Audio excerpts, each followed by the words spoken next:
facultad de sanción que tiene la Procuraduría y porque debería ser a través del fallo de juez penal cuando hablamos de funcionarios electos. Después, el año pasado, tuvimos, en el 2021, perdón, el antepasado, tuvimos una reforma que se le hace a la Procuraduría, en la que se supone que se habían hecho unos ajustes y sale el 16 de este mes una sentencia en la que se señala que se pueden mantener esos ajustes que se hicieron a la Procuraduría, pero que se tiene en todo caso que pasar por un proceso disciplinario ante un juez administrativo. Y creo que no es claro qué es en última lo que está pasando o lo que va a poder pasar con los funcionarios elegidos popularmente. Y yo quisiera poder empezar con Magdalena y pedirle a Magdalena que nos explique qué es lo que nos dice la Corte Interamericana de Derechos Humanos frente al caso Petro Urrego frente a Colombia, qué es lo que nos decía la Convención de la Convención de Derechos Americana de Derechos Humanos frente a este tema, para poder empezar y poder llegar a lo que nos dice la sentencia de la Corte Constitucional del pasado 16 de febrero. Entonces, Magdalena, todo tuyo el panel. Bueno, muy bien, muchas gracias y también saludo pues, a toda la audiencia. Soy constitucionalista, entonces pues digamos que aquí tengo que reconocer mis debilidades. Así es que con beneficio de inventario tengan en cuenta mis consideraciones. Quisiera comenzar primero como por un aspecto, y es que efectivamente entre el derecho interno, el derecho colombiano y lo establecido en la Convención Americana, sí hay una diferencia importante, sustancial, con relación a la forma en que se pueden adelantar procedimientos que puedan suponer la limitación de derechos políticos de autoridades elegidas popularmente. Y esto porque la Constitución, en el artículo 277, numeral sexto, pero también en el artículo 278, numeral primero, asigna a la Procuraduría y concretamente a la cabeza de la institución Procurador o Procuradora General de la Nación, pues la competencia de poder investigar disciplinariamente, pero además sancionar con desvinculación del cargo también a cualquier autoridad, pero en particular hacemos referencia para este caso a autoridades elegidas popularmente. Por su parte, en el artículo 23 de la Convención Americana, numeral segundo, se precisa expresamente que la ley puede reglamentar, y en ese sentido se entenderá delimitar y disponer de límites a los derechos políticos, pero es muy nítida su redacción al establecer que esas limitaciones exclusivamente podrán operar, distingo para los efectos del caso, en razón de una condena por un juez competente en el marco de un proceso penal. Entonces, efectivamente, allí hay una contradicción. Ciertamente la doctrina y digamos que las opiniones son diversas en cuanto a que la contradicción provenga directamente de las normas constitucionales. Yo me inclinaría a pensar en principio que esa es una interpretación posible y que por tanto, digamos que frente a la decisión de la Corte Interamericana, ya con antelación, por allá en el caso de Venezuela, de López versus Venezuela, pero de manera muy clara, en el caso de Petro Urrego, pues efectivamente podría suponer que esa contradicción está en el ordenamiento interno, que parte de la propia Constitución y que habría lugar a una reforma constitucional. La Corte Interamericana no fue expresa en ese sentido, pero sí señaló abiertamente que el Estado, es decir, en razón de la situación que había encontrado, el Estado en un plazo razonable debía adecuar el ordenamiento jurídico interno. No precisó qué del ordenamiento jurídico, si la Constitución o solamente la ley, pero que debía adecuarlo a los efectos de que se cumpliera con las, digamos que por ella razonada en el marco de lo establecido en el artículo 23 de la Convención. ¿Por qué la Corte no se pronunció expresamente sobre una reforma constitucional? Pues los internacionalistas lo sabrán mejor, pero claramente pues es por lo delicado que puede suponer de cara a la soberanía normativa de los estados y qué decir pues con relación al poder constituyente. No sé si paro allí para los efectos de que pues digamos que diversifiquemos las opiniones. Magdalena, antes de seguir una pregunta. ¿Por qué es tan importante que a personas electas, elegidas popularmente, o por qué para la Convención Americana de Derechos Humanos era tan importante que para personas elegidas popularmente solamente mediara para la afectación de los derechos políticos una condena por juez competente en proceso penal? ¿Por qué no puede ser disciplinario? ¿Por qué tiene que ser juez penal y qué es lo que se está protegiendo ahí? Esa es una cuestión muy relevante, digamos que puede suscitar amplias discusiones sobre por la cual, es decir, es comprensible que haya una reserva judicial y esa reserva judicial está asociada con la naturaleza de la autoridad. No es cualquier autoridad, sino es una autoridad que ha sido elegida popularmente. Y en esa medida lo que se busca y lo que se ha interpretado, la razón por la cual la Corte Interamericana podría decir que ha sido tan exegética al momento de interpretar ese artículo 23, es decir, no plantear una interpretación evolutiva del mismo, sino centrarse precisamente en los términos que se establecen por el juez, y un juez penal, tras el adelanto de un proceso penal, pues está asociado con que esta es una manera de preservar las garantías democráticas. María Clara Gálvez, por allá en un artículo que escribió en el blog de Due Process of Law, señalaba efectivamente eso, que esos términos tan exigentes de la obligación internacional pues están asociados con la naturaleza del mandato popular, de modo que las restricciones que se puedan imponer sobre esas autoridades pues están asociadas con que esa autoridad representa, además del Estado de Derecho, también la configuración del principio democrático. Por eso, si va a ser procesada y sancionada con una destitución y con una inhabilidad, es decir, con una intensa limitación de sus derechos políticos, pues estas conductas deben ser de tanta gravedad que deban constituirse como delito y que por tanto pues el procedimiento para imponer la sanción correspondiente sea en el marco de un proceso penal por un juez pues con dicha competencia. Diana, en este mismo sentido, hoy los ciudadanos que son electos a cargos públicos no solamente tienen procesos disciplinarios, también los tiene penales. ¿Por qué no está reconociendo eso la sentencia de la Corte Interamericana de Derechos Humanos? Es decir, nosotros tenemos, para quienes son elegidos popularmente, esas dos instancias. ¿No se supone entonces que deberíamos considerar que tenemos como más garantías los ciudadanos frente a políticos que puedan ser corruptos o que no cumplan con la legislación? Si no entra por lo penal, entra por lo disciplinario y hay una sanción. Bueno, Alejandra, muchísimas gracias por la pregunta, pero además también por este espacio que creo que es muy importante para dilucidar algunas dudas que hay en el ambiente. Entonces, lo primero para responder tu pregunta es que sí habría que hacer una distinción entre los propósitos de los procesos disciplinarios y los propósitos de los procesos penales. Es verdad que en los dos casos las actuaciones corruptas digamos, podrían ser sancionadas, que es la preocupación que tú estás planteando, pero lo cierto es que el alcance y la finalidad de los procesos y de las responsabilidades que se establecen en los procesos es distinta. Entonces, el proceso y el derecho disciplinario en general está pensado no para establecer responsabilidades penales, es decir, sobre la comisión de delitos establecidos en el Código Penal, en el derecho penal, sino que está pensada para poder establecer las responsabilidades que haya lugar cuando los funcionarios incurren en faltas disciplinarias.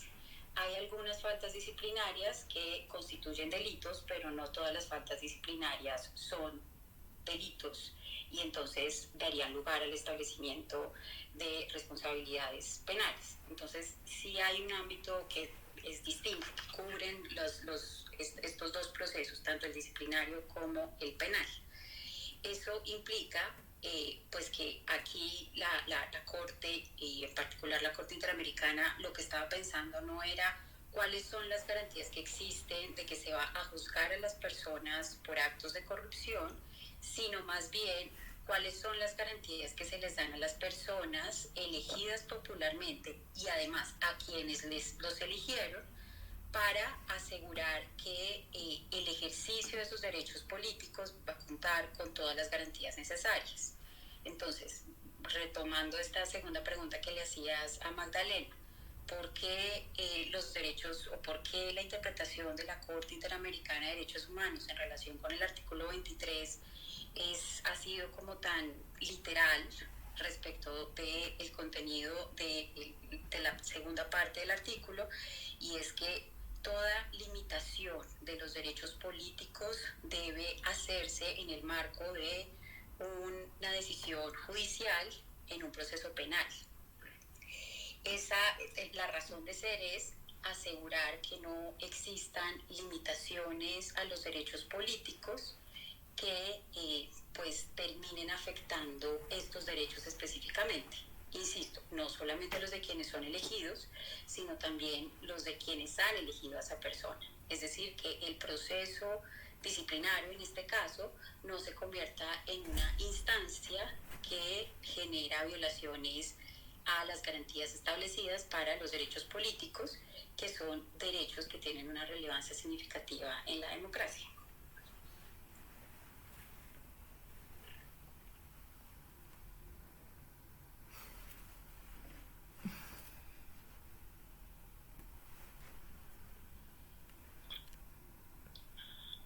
Creo que Alejandra está con el micrófono apagado. Sí, gracias Laura.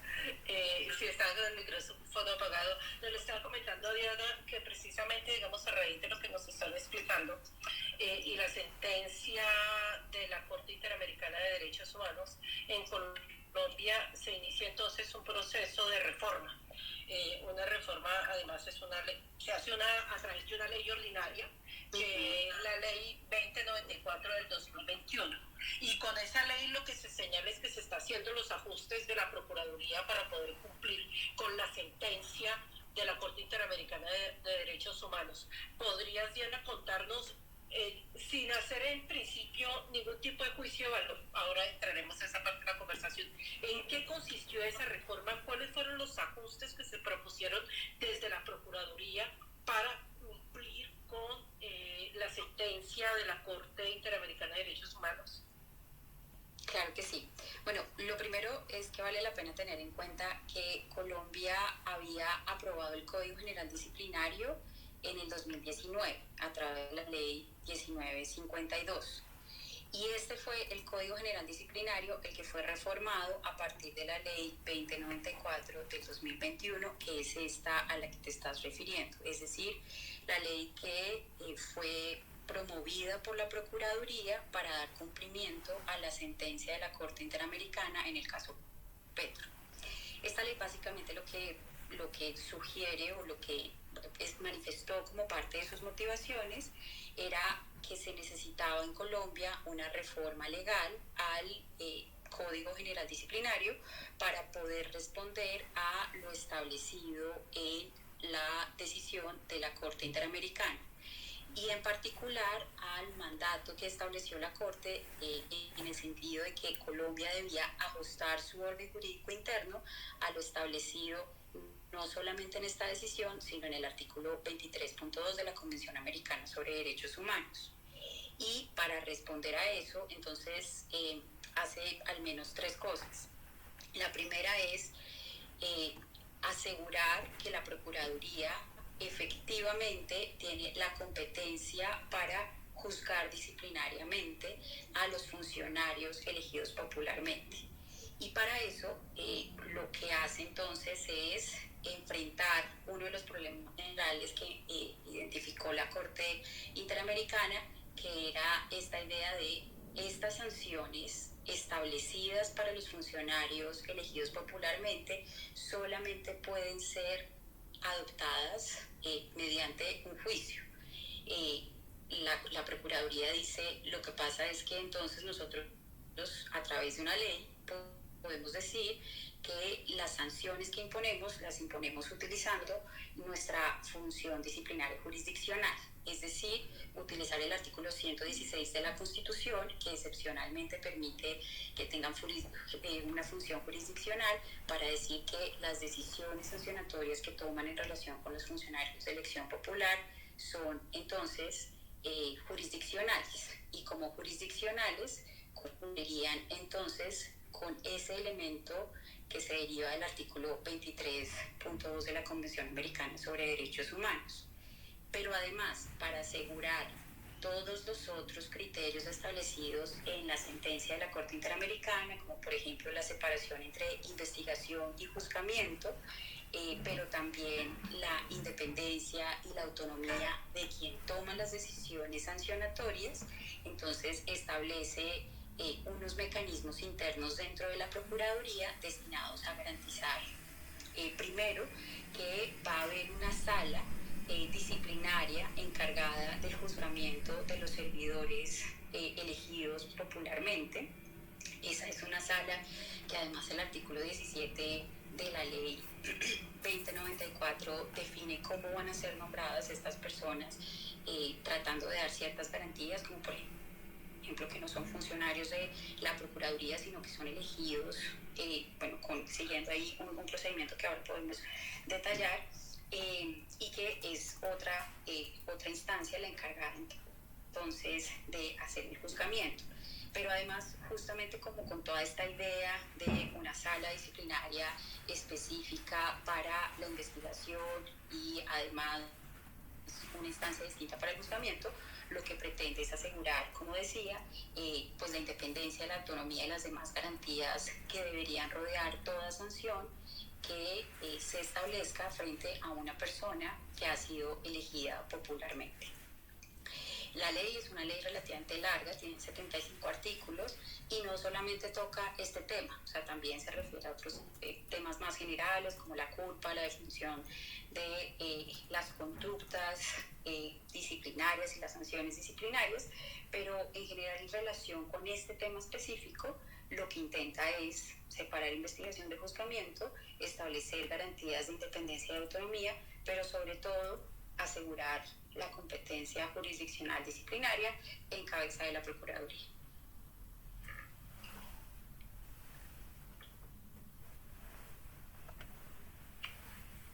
Alejandra, creo que vuelves a estar silenciosa. Sí, qué pena, se me olvida.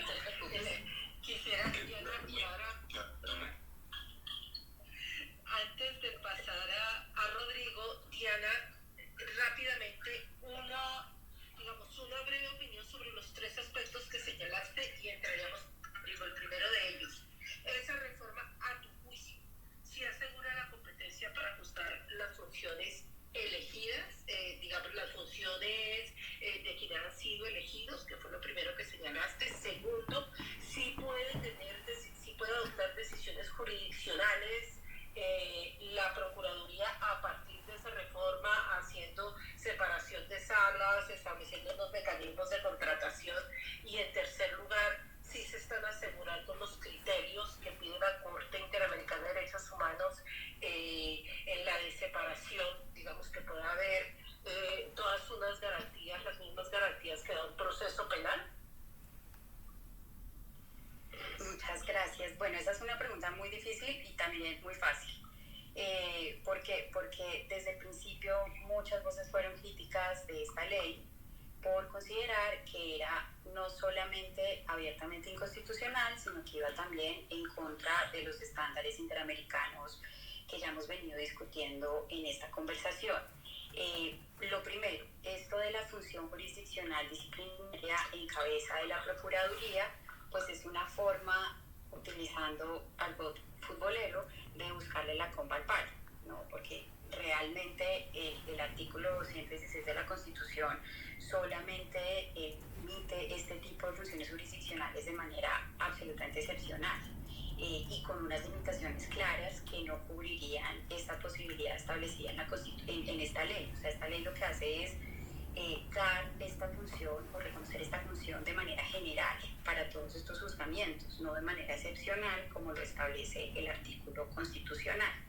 Pero además, cuando uno se fija en lo que dice el canon interamericano, en este caso configurado por tanto la literalidad del artículo 23.2 como la forma como ha sido interpretado por la Corte Interamericana, pues a mí me parece también claro que no se cumple con la garantía de que sea una autoridad judicial la que imponga la sanción correspondiente.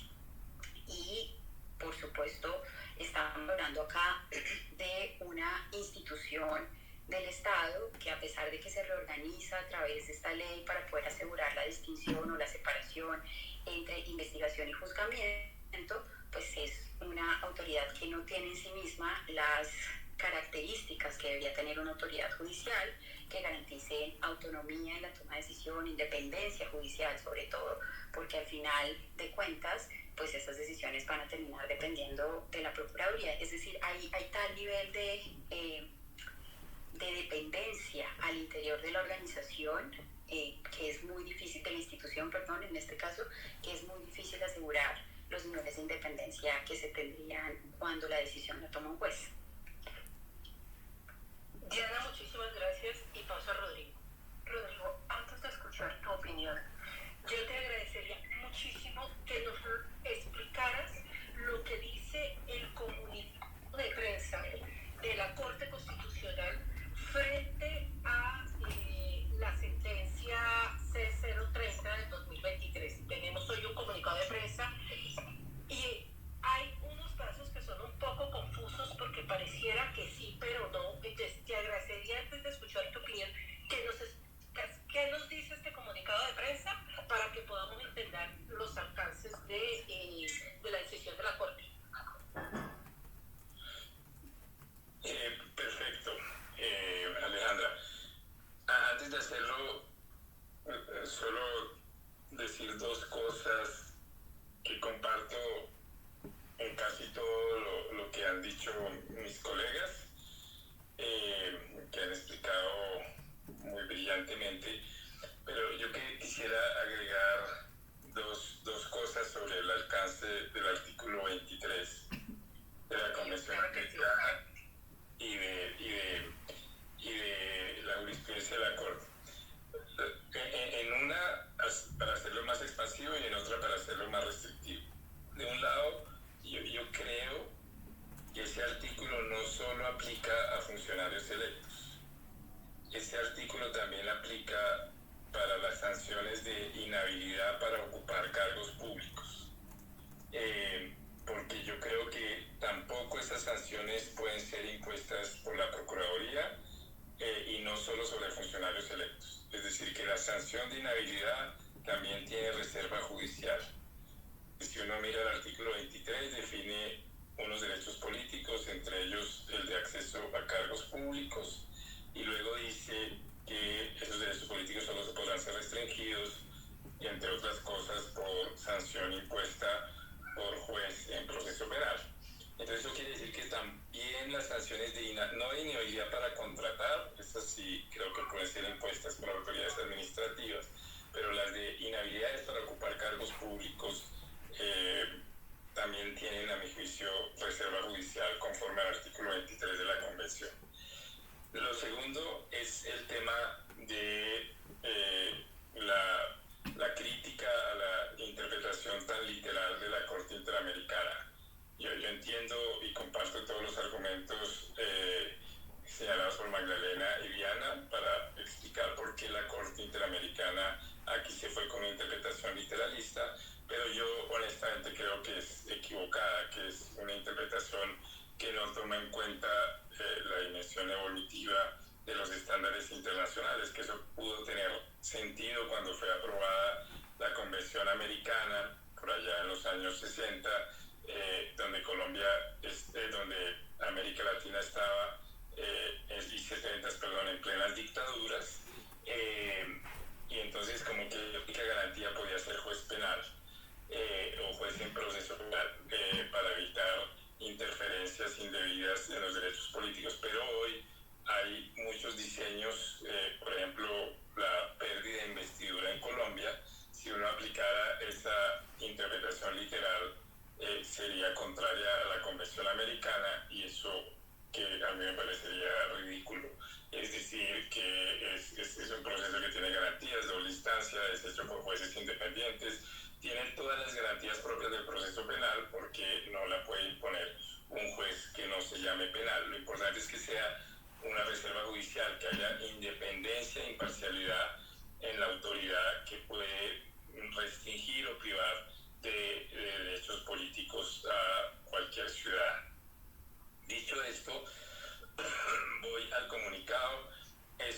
resultado muy difícil de entender, sobre todo el de la sentencia, un poco más claro el de los salvamentos de voto. Pero yo creo que uno podría simplificarlo así. Primero, la sentencia es unánime en señalar que la atribución de funciones jurisdiccionales a la Procuraduría para imponer sanciones de destitución, suspensión e inhabilidad a funcionarios electos es inconstitucional. En eso la votación es 9-0. No fue dividida. Y yo creo que eso implicaría ya un cierto juicio de responsabilidad política y yo creería que también incluso patrimonial a la señora Procuradora General, porque todo el mundo le advirtió que eso que estaba haciendo era una barrabasada de tratar de transformar funcionarios de la Procuraduría en jueces, atribuyéndoles funciones judiciales en una institución jerarquizada para cumplir el fallo de la Corte Interamericana, que eso no tenía ningún sentido y sin embargo mantuvo, insistió, hizo que se hicieran por facultades extraordinarias. Se ha hablado de 1.200 nombramientos que podrían estar costando como 350.000 millones de pesos al año según algún artículo de la silla vacía. Entonces yo creo que ahí hay como una responsabilidad política porque fue unánime y yo no recuerdo casi ningún buen constitucionalista que hubiera dicho eso tiene sentido. En derecho hay cosas que son controversiales, pero hay cosas que son claras y en eso la Corte fue unánime. Esas facultades judiciales, esas funciones judiciales a la Procuraduría son inconstitucionales. 9-0. En lo segundo, que hubo unanimidad, es difícil encontrarlo, pero que hubo unanimidad, es que tanto la sentencia como los salvamentos defienden la reserva judicial, es decir, que tiene que ser un juez el que limite o restrinja los derechos políticos al imponer una sanción. Eso creo que es un avance muy significativo porque la Corte Constitucional en el pasado había avalado las funciones sancionatorias, incluso de destitución de la Procuraduría, que no es un órgano judicial, en el caso contra Piedad Morales, contra Piedad. Entonces yo creo que Piedad Córdoba, eso también es muy importante. Dicho esto, en esos dos puntos, ahí empiezan las discrepancias. Ahí empieza el enredo con la sentencia. La discrepancia empieza que el salvamento de voto le pide a la Corte que fuera más claro en cuál era la relación de esta sentencia con el caso Petro y con el estándar del artículo 23. Reconoce que no es a la Corte Constitucional a la que le corresponde claramente cumplir la sentencia, eso es más una labor de los órganos políticos, pero que tenía una necesidad por la figura esta que llamamos del bloque de constitucionalidad, de que la Convención Americana hace parte del bloque de constitucionalidad, tiene rango constitucional, por decirlo de manera muy simple, y por consiguiente la jurisprudencia de la Corte Interamericana es muy relevante para interpretar las garantías constitucionales y más cuando hay una sentencia específica contra Colombia. Entonces que debió ser más clara en eso. El tercer punto es que tanto la sentencia como los salvamentos, luego de admitir la reserva, ahí también hay, a pesar de la crítica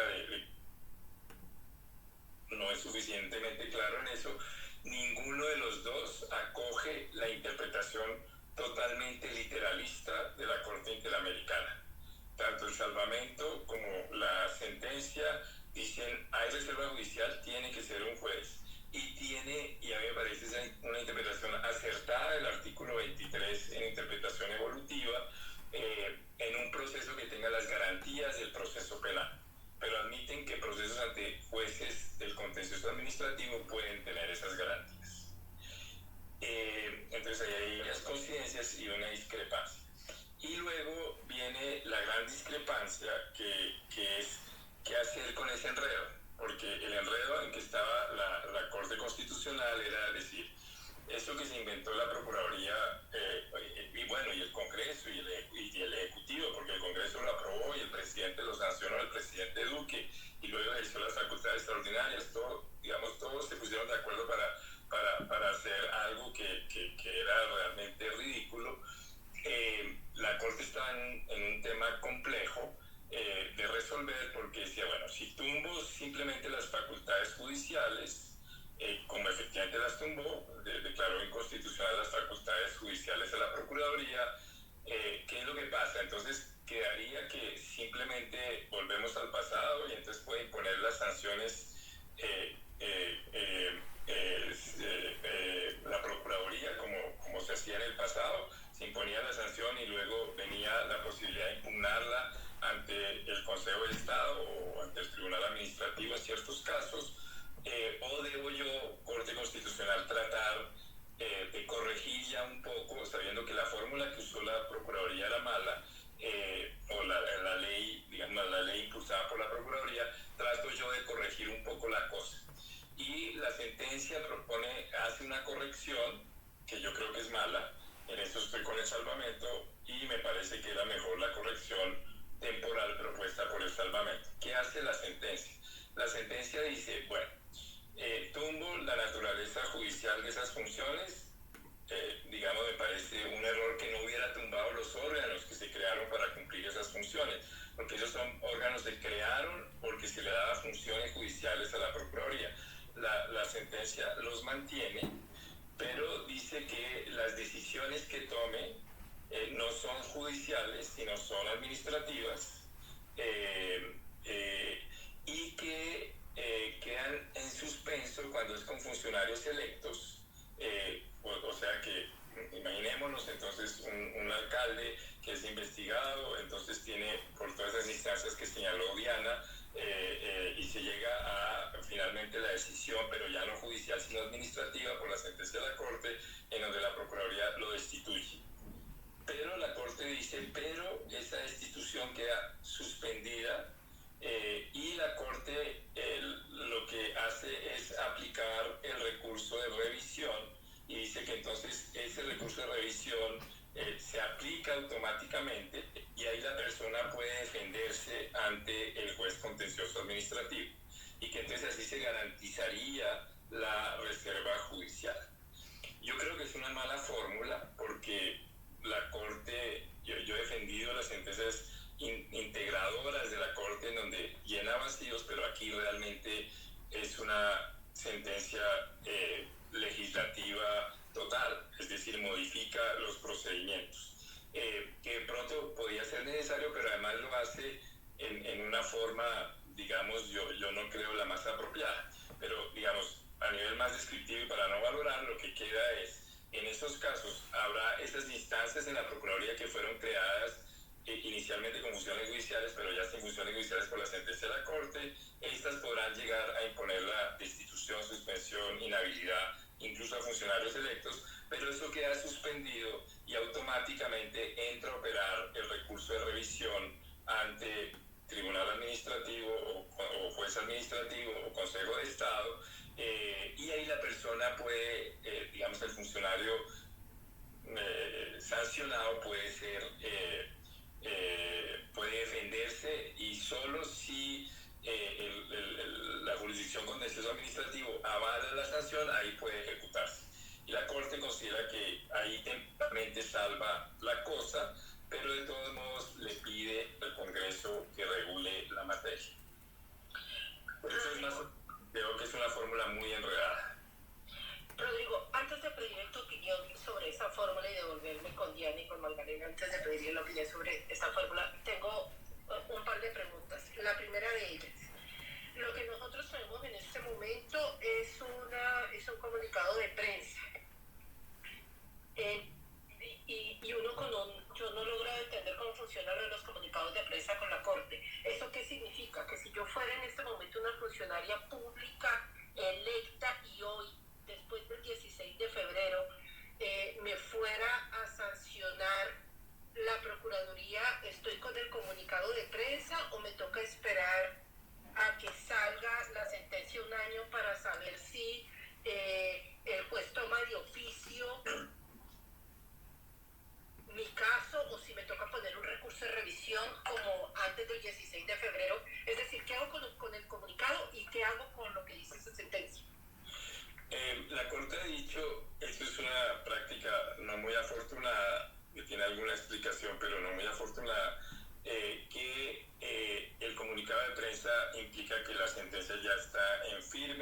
aplicable.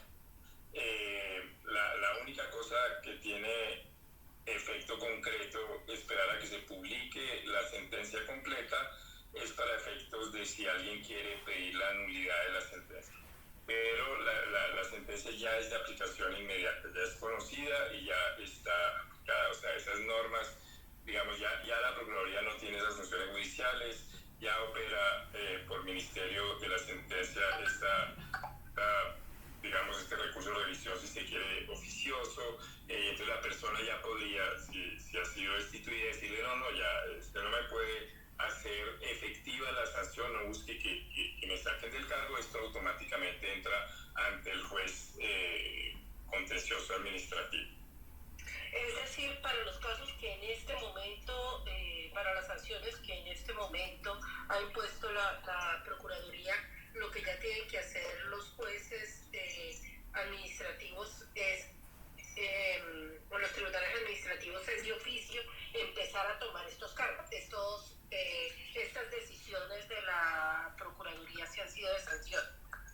Sí, eso yo lo entiendo así. Pero obviamente Magdalena y Diana pueden equivocar, no, pero yo lo entiendo así.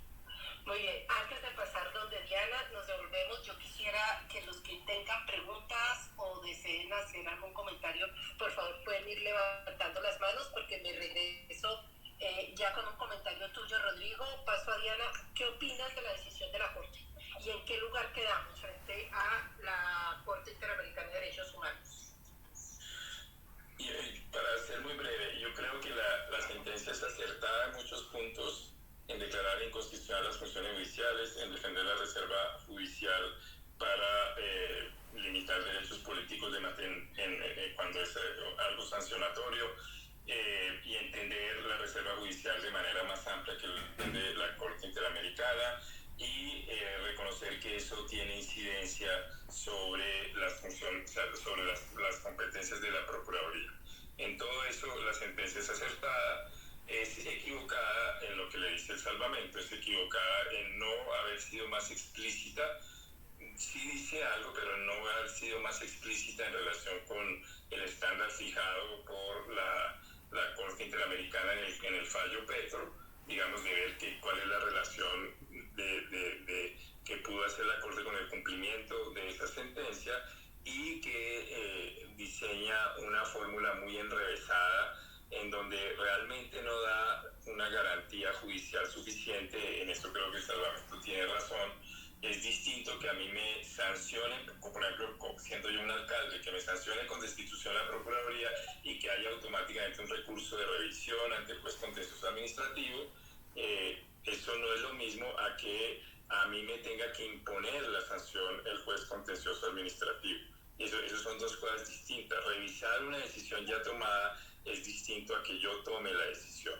Y lo que establece la Convención Americana, y con razón, es que quien debe tomar la decisión de limitar un derecho político es un juez, no una autoridad administrativa, y no que sea revisable la decisión de la autoridad administrativa, aunque mientras se revise quede suspendida. No, porque de todos modos yo tengo el estigma de que fui sancionado, que simplemente está suspendida la sanción, y ese estigma no puede tenerse con una restricción de un derecho político. Debe ser un juez el que tome esa decisión. Rodrigo, gracias. Diana, en una revisión de la Corte Interamericana de Derechos Humanos, viendo esta sentencia de la Corte Constitucional, ¿estamos cumpliendo con lo que ellos nos solicitaron o todavía sería necesario hacer ajustes? Mira, bueno, lo primero, frente a este tema del sentido del fallo, debo decir que coincido con Rodrigo en que finalmente este remedio armonizador que intentó la Corte al decir que este recurso extraordinario de revisión era la forma de asegurar que la decisión fuera finalmente tomada por un juez, es no solamente muy enredado, sino que en el fondo no responde a lo que la Corte Interamericana había dicho, y es que en todo caso la decisión de sancionar tendría que ser tomada en el contexto de un proceso judicial. Ahí podemos discutir si tiene que ser necesariamente penal o en otro tipo de contexto judicial, pero en todo caso con las garantías que otorga un proceso judicial, garantías de autonomía, garantías de independencia, que definitivamente la Procuraduría no puede asegurar por la estructura misma de la entidad.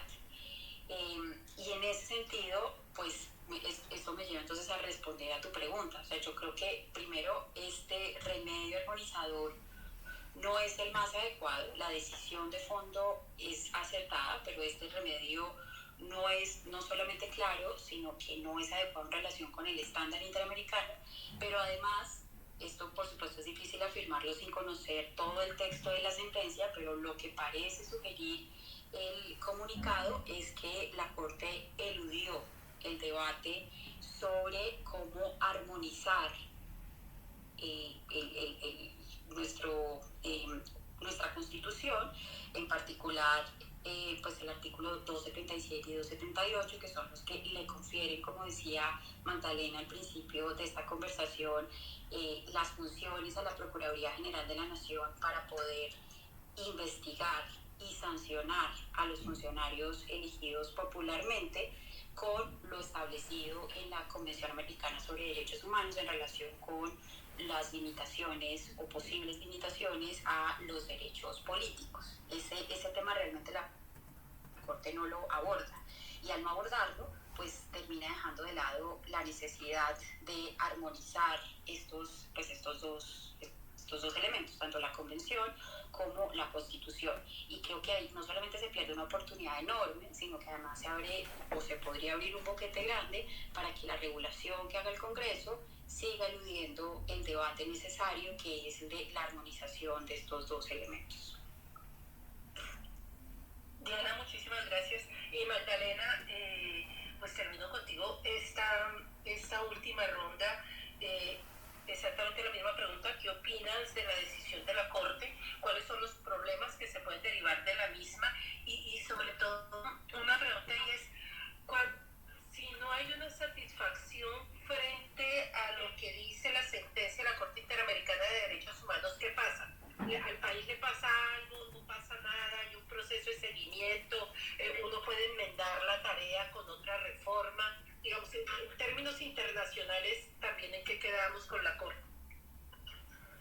Bueno, muchas gracias. Primero quisiera también devolverme un poco como para no quedarnos al final centrando la atención en las culpas de la Corte Constitucional. Es decir, esto tiene una larga historia que tú misma la mencionaste al principio, desde un ejercicio abusivo de una atribución constitucional por allá, digamos que desde el 2013,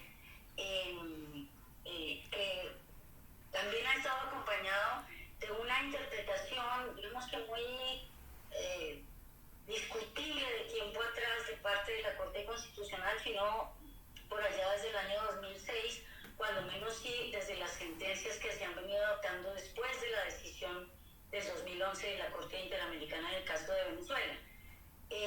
Y a ello se suma pues el hecho de que el legislador, siguiendo lo que decía Rodrigo, que siguiendo una propuesta de la Procuraduría General de la Nación, un interés del gobierno, pues hubiese aprobado una ley de esta naturaleza.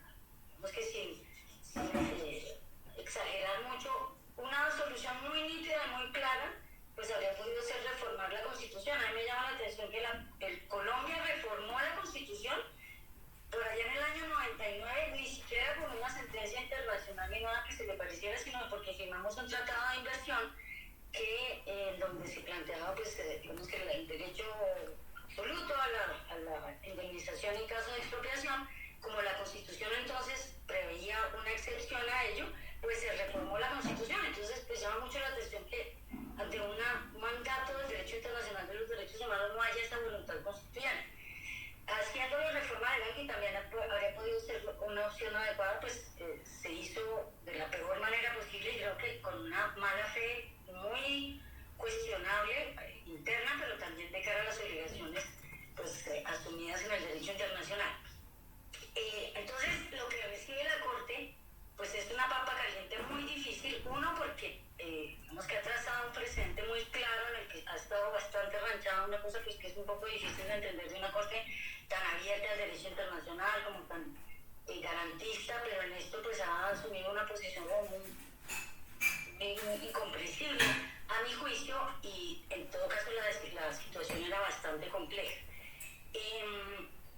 Digamos que cuáles son los problemas que plantea la sentencia, pues son ya los que la mencionaron Diana y Rodrigo, pero yo tendría que, es decir, quisiera agregar un elemento adicional. Efectivamente, digamos que es decir, es un avance, y aquí tenemos que reconocer que, es decir, que la Corte, y Rodrigo ya lo decía, pues la Corte sí avanzó, es decir, a partir de ahora, todo el precedente que la jurisprudencia había tratado sobre esta materia en decisiones muy cuestionables, pero muy reiteradas, desde el 2006, pero también en el caso de la sentencia de Piedad Córdoba y otra sentencia por allá del 2019, entre otras, ese precedente, aunque por lo menos el comunicado no lo dice de manera expresa, claramente murió. Es decir, a partir de esa decisión murió, y eso lo que está dando a entender es que, pues entre dientes, la Corte sí está reconociendo pues que ya, digamos que ese parámetro y esa interpretación ya no es admisible, porque pues ya existe, digamos que un razonamiento muy claro en torno a ese 23.2, a partir de manera muy clara, y para Colombia, sin la excepción de que ya no era un caso colombiano, sino sí, en este caso, indiscutiblemente, si se dirige sobre el Estado colombiano, pues ya no se puede admitir una interpretación en donde la Procuraduría pueda imponer sanciones de esa naturaleza. Eso pues hay que aunarlo y decir, bueno, ahí hay un avance, incluso entre la nota de prensa que salió por allá del 13 de febrero y el comunicado, ya hay un avance en donde hay una pretensión por parte de la Corte Constitucional como de aproximarse y de dar respuesta pues a la totalidad de los problemas jurídicos. No parece muy enfático, y por eso es tan preocupante que en el salvamento se ponga en evidencia que no se abordaron todos los problemas jurídicos trazados, consciente pues, que la cuestión asociada con el artículo 8 y el 23 de la Convención Americana, y aunque eran problemas jurídicos que se habían admitido, no se conocieron. Yo no tengo muy claro de si eso efectivamente ocurrió, pareciera que no, pero de todas maneras habría que mirar la sentencia. Eso podría acarrear el reclamo de nulidad de la sentencia, pues una vez sea esta publicada.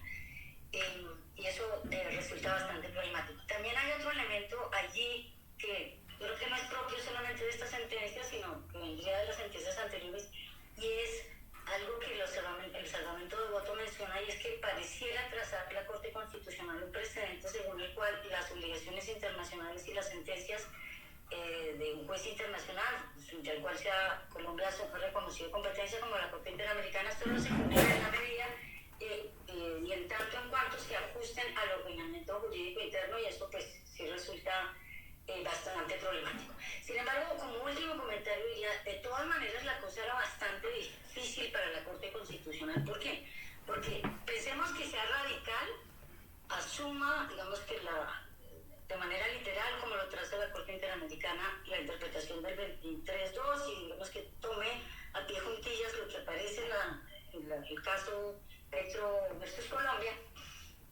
Entonces se declara inconstitucional todas las referencias asociadas con competencias jurisdiccionales. Entonces, ¿esto qué habría pasado? Es decir, si desaparecen esa norma, habría reminiscencia, entonces vuelven otra vez las competencias ordinarias de la Procuraduría, es decir, el peor de los escenarios posibles. Entonces la situación realmente era muy compleja, y quizás ese remiendo muy raro y muy duro, porque es que realmente crea toda la institución de la revisión jurisdiccional para enmendar la plana, aunque es muy complicada y digamos que muy difícil de considerar apropiada. En todo caso, pensar cuál era la opción alternativa, pues de todas maneras resultaba pues bastante complejo para la Corte Constitucional, y pues digamos que eso lo entendió y por eso dio ese mandato, solo que fue un mandato muy blandito, en el sentido de sencillamente exhortar al Congreso de la República para que abordara, para que estableciera un estatuto específico para los servidores públicos, y dentro de ello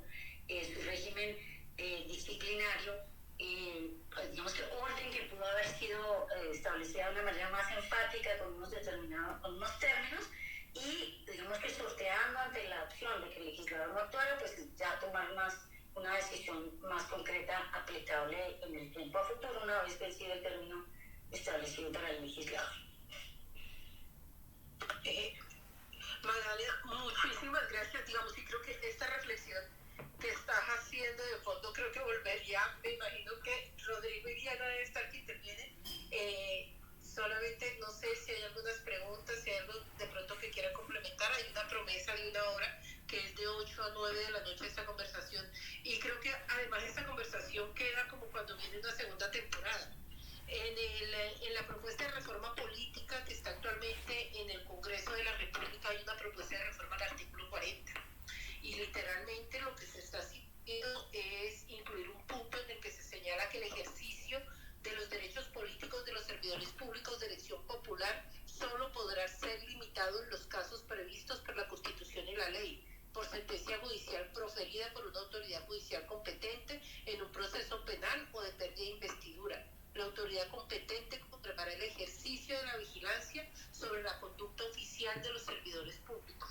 ¿Esto qué significa? Que si se sigue manteniendo el interés en la discusión de la reforma política, claramente esto es uno de los puntos que el Ejecutivo ha señalado que son uno de sus puntos importantes en la reforma política, pues esta conversación volvería a iniciar nuevamente, porque entraríamos nuevamente a hacer una modificación no solamente en los alcances de la Procuraduría, sino también frente a los ajustes que ha hecho la Corte Constitucional en este sentido. Así que queda aquí el inicio para una próxima conversación. Deseo darles las gracias a Magdalena, a Diana, a Rodrigo, de verdad, muchísimas gracias por poner este tema sobre la mesa, por ayudarnos a entender, porque como lo señala Rodrigo, la sentencia de la Corte no es fácil de entender, el comunicado de prensa, y pues toca esperar la sentencia, que esperemos que salga por lo menos antes de que finalice este año. No sé si hay alguna pregunta, algún comentario final, o si no, daríamos por terminado el espacio. Yo tendría un comentario mínimo. Avalo casi todo lo que dijo Magdalena, de que no se puede ser, en este caso, severo con la Corte porque tenía un chicharrón difícil, y que la responsabilidad fundamental la tiene la Procuradora, el Congreso y el Presidente, al haber tratado de tomarle el pelo a la sentencia de la Corte Interamericana, inventándose una figura enredadísima que era esa de jueces insertados en la estructura jerárquica de la Procuraduría General de la Nación. Entonces, desenredar ese tema no era tan fácil. Solo agregaría eso. Rodrigo, muchísimas gracias. A todos los que nos acompañaron, muchísimas gracias. Todas las referencias de las sentencias, tanto de la Corte Interamericana como el comunicado de prensa de la Corte Constitucional. De igual manera, la ley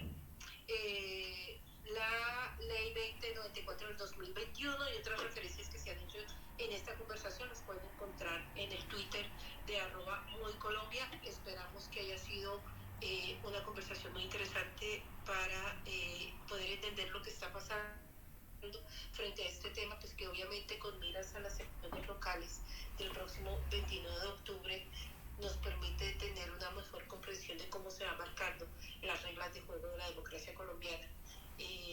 Nuevamente a todos, a todas, muchísimas gracias. Magdalena, Diana, Rodrigo, muchísimas gracias. Siendo las 9:06, cumpliendo casi que completamente con la promesa de una hora, desde la Misión de Observación Electoral, desde Justicia y desde Magdalena, pues las gracias a todos ustedes por haber participado. Muchas gracias. Gracias a ustedes. Sí, muchas gracias por el espacio.